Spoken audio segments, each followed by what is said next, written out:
আসসালামু আলাইকুম। তুমি কেমন আছো? আশা করি তুমি সবাই ভালো আছো। আমি অনেক ভালো আছি। আজকে অনেক দারুণ একটা রেসিপি রান্না করবো। তুমি সবাই পাশে থাকবে, দেখো কিভাবে রান্না করি।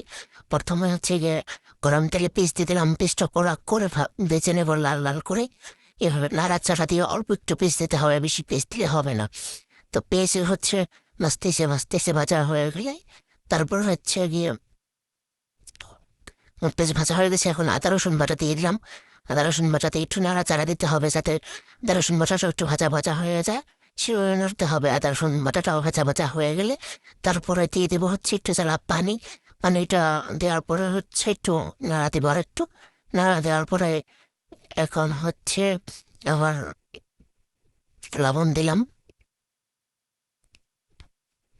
তারপর হচ্ছে মাংস দিয়ে দেবো।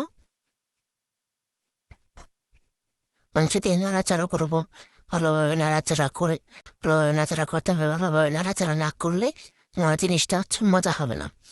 ভালোভাবে নাড়াচাড়া করলাম। আর তোমরা গেস করো বলে কি রান্না করতেছি। এখন বাদাম বাটা দিয়ে দিলাম। মূলত কি বাদাম বাটা পারলে তোমরা বলো। টক দই দিয়ে দিলাম। এখন একটু পানি দিয়ে দেবো। একটু নাড়াচাড়া করে কষা কষা করে নেব। কষা কষা করলে জিনিসটা ভালো দেখা। এখন সবজি দিয়ে দেবো। হ্যাঁ, এটা হচ্ছে সবজি দিয়ে দিলাম। এখন নাড়াচাড়া করবো। এই জিনিসটা তো মজা, কেউ না খাইয়ে বুঝবো না। তোমরা যদি না খেতে খাও অবশ্যই একবার খেয়ে দেখো। অনেক মজা লাগে রেসিপিটা। অনেক অনেক অনেক মজা। আমি অনেকবার খাইছি। এবারে হচ্ছে অনেক বড় হয়ে গেছে। কম খাইনি, অনেকবার খাইছি। এবার হচ্ছে সস দিয়ে দিলাম। প্যাকেটের সস দিছি, পাতার সস যেটা বলে। মানে আবার সেই সস লড়া দেখে পাতার সস দিয়ে দিছি। তোমরা আবার কেউ মাইন্ড করো না। এবার আরেকটু নাড়াচাড়া করবো।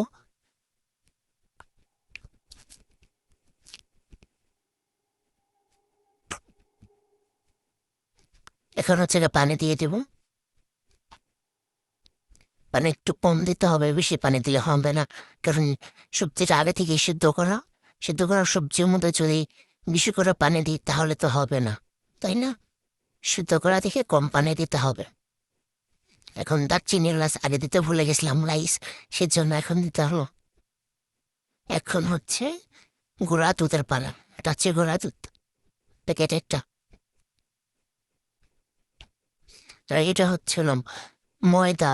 তোমরা কর্নফ্লাওয়ার, আমাদের বাসায় কর্নফ্লাওয়ার ছিল, আমাদের খাটাতে হয়েছে। এটা হচ্ছে কালো গোলমরিচ।